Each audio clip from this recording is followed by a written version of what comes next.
Hello, church. I hope you're doing well today. Um, it's been it's been warmer this past week. It's been really pleasant. Um, I hope you're doing well, and I hope that you're being safe. We're going to be in First John today.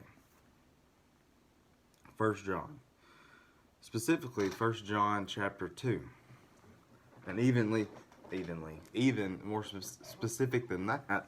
We're going to be in First John chapter 2. We're going to be looking at verses 15 through 17. 1 John chapter 2, verses 15 through 17. But before we get there, I want to ask the question, what do we as Christians love? What do we love?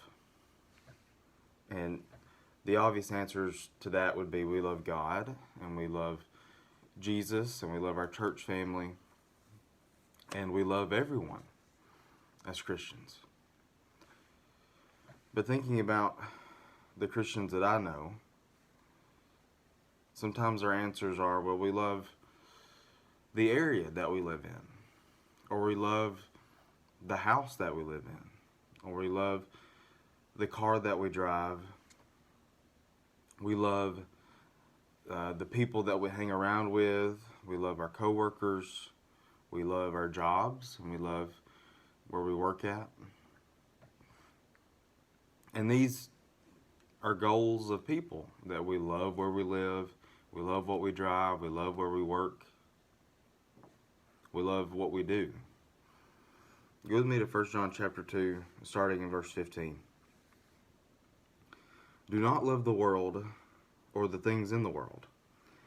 If anyone loves the world, the love of the Father is not in him. For all that is in the world, the desires of the flesh, and the desires of the eyes, and the pride of life, is not from the Father, but is from the world. And the world is passing away, along with its desires. But whoever does the will of God abides forever. I read this verse and I'm thinking, yeah, I don't like the things of the world. All the bad things that are happening now, and hardships and oppression. No one would like that. But as a society, it is pushed upon us, and we even push it ourselves, that the job that we have, or the place that we live, or the car that we drive, our financial stability, those are the things that we love. The phrase that, I love my job is is a phrase that everybody wants to have. But here we read that all of those things are passing away. Where we live, what we do, all of those, they're not going to be here forever. So the correct answer to what we love is Jesus, and even more so than that, the mission that Jesus has sent us on. And the fact that we're supposed to bear fruit in and of ourselves. We're supposed to be more loving and more kind and have more patience. And we're supposed to be like Jesus in all of these ways. And also we're supposed to bring other people to Jesus. Our mission is to go out into the world and introduce people to Jesus, and to bring those people to Him. Matthew 28, verses 17 through 20. Matthew chapter 28, verses 17 through 20 says, When they saw him, they worshipped him, but some doubted. And Jesus came and said to them, All authority in heaven and on earth has been given to me. Go, therefore, and make disciples of all nations, baptizing them in the name of the Father, and of the Son, and of the Holy Spirit, teaching them to observe all that I have commanded you. And behold, I am with you always, even to the end of the age. When I was in college, I went to Jamaica on a mission trip, and I stayed 2 weeks And it was interesting to wake up in a different country, surrounded by a bunch of different people, and to say, you know, I don't feel at home here. This is not my home. So in that feeling of not being at home, I would ask myself, why am I here? What's my purpose? Oh yeah, it's the mission. It's to bring other people to Jesus. And missionaries that go off to different places and different cultures, it's easier to stay on task, to stay on mission, because they don't feel at home. They're not around their physical family or people that think like them, or even are the same skin color as them. And I think about how us living in Lawrence County, it's easy to feel like home here sometimes. That this is the place that we call home.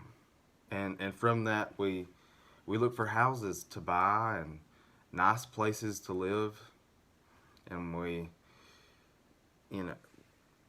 make our properties be in a way that we can live there and enjoy it. And like I said, we have cars that make us feel more at home.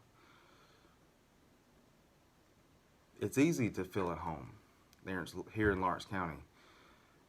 But the problem is when I start feeling at home here, I forget that this is not my home. This is not where I'm going to spend the vast majority of my time.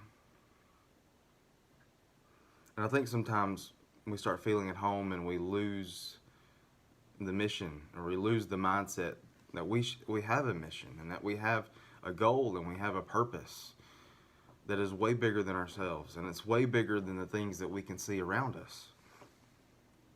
I think about how life is this big. The Bible says it is a moment, a vapor. I think of Febreze, like a can of Febreze that you spray just to, and that's what our life is. It's gone in the time that you can literally blink your eyes. Our life that we're experiencing here is gone. And unfortunately, a lot of us don't realize that the things that we do in that moment, in the blinking of an eye, that affects the rest of our time. Us being beings that God made, we will never have an end. Yes, we have a beginning, but we will never end. There's no stop. There's no ending point to us anymore. We're going to be for the rest of time, forever, for all of eternity. I know that's hard to comprehend, and it's hard to think about, that we will never end. And sometimes, within that as I call it, the vapor, the moment, we think, all right, if I can work this hard here, and have some kids here, and finally maybe I can retire here and I can enjoy the rest of my life here. And sometimes we think it's this big, but it's not. It's this big, and we're trying to figure out our lives within this small moment. And this small moment becomes so important to us in what we do, and how we make this our home, and how we enjoy this the most. But in reality, if we can stay on task and we can stay in our goal for this little bitty amount of time, we don't have to worry about the rest of it. We can spend eternity with God. And the problem is, when I come home from the office, I look forward to seeing Morgan, and the fact of I might even get some stuff done early, or I try to finish up stuff fast. That way I can go home and see Morgan, or if she's coming home from work and I'm home, I can't wait for her to get there, and I'm hoping that she gets off early. That way we can spend time with each other, because we'll be home and we'll be with each other. But unfortunately, as followers of Jesus Christ, we've made this place our home. And we say, yeah, we want to go be with Jesus and we want to go spend time with him, but not right now. I've got other stuff to do here. I've got other people to see here, and I've got to make this a little more homely before I go be with Jesus. And Paul literally said, you know, for me to be here, it's because Christ wants me here. But I want to die. I want to be with Jesus. I want to be in my home. Because this isn't it. This isn't where I'm wanting to be. I'm wanting to be there. And I think sometimes as Christians, especially Christians that live in the same spot all their lives or for a long period of time, it can easily become home. And we can forget our mission, and we can forget our goals. And what ends up happening is that there are people all around us that don't know who Jesus is. But to go out to them and to minister to them and to give to them, we have to sacrifice what we call our home here. In the sense of, I'm not advocating for followers of Jesus to search for suffering, but if you're on mission and if you're wanting to live for Jesus and to spread him to everyone, there's going to be some suffering. But what we've done as Christians is sometimes we put limitations on that, in the sense of, all right, I want to give to this person, but I'm only going to give this much. As in, I need to make sure that I still have my nice house, and I still need to have my nice car, and I need to be financially stable, you know, before I can give to them, you know. And I'll give them this much, but if that infringes on what I have in my home, then I'm sorry, you're going to have to go somewhere else, because I'm going to take care of my home stuff here on earth first. And I'm guilty of it as well, in the sense of trying to make a home here on earth and putting limitations on how I give and how I love, limitations on my suffering, because it's easy to make this place home. So thinking about it this week, I want you to ask yourself, number one, have we made this place our home? Have we made it our home when it shouldn't be? Because we're going to spend this much time here. And number two, are you really looking forward to our actual home? Are you really looking forward to being with Jesus? To being in the presence of God? Are you really wanting him to come back? Think of how I want Morgan to come home from work early. That way I can see her. Are we wanting him to come back early? That way we can be with him forever. And number three, have you put limitations? Have we put limitations on our suffering because of the mindset that we're making this place our home? And if so, what are some things we can do to take off those limitations? In Acts, it says that they sold their, I'm not saying that we all should go sell our properties, but it said that they even went out and sold their properties and they shared with each other, because they realized that that property didn't mean anything. The house that they lived in did not mean anything. So, hopefully this week, you and I, we can think about our mission, and we can think about what our home actually is.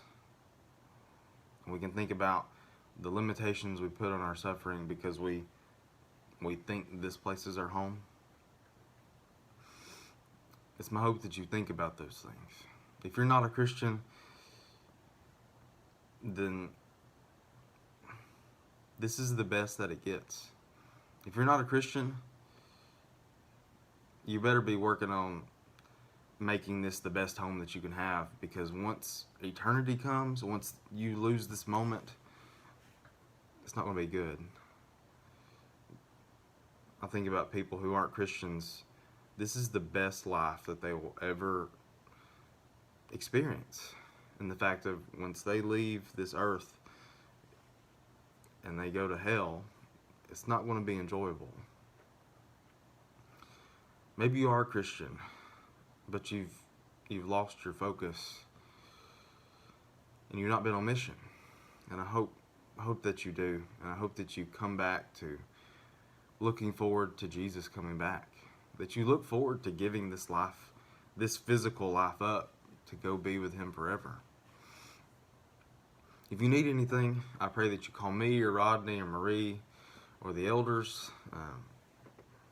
We'd love to talk to you about anything. So I love you, and I hope you have a great day.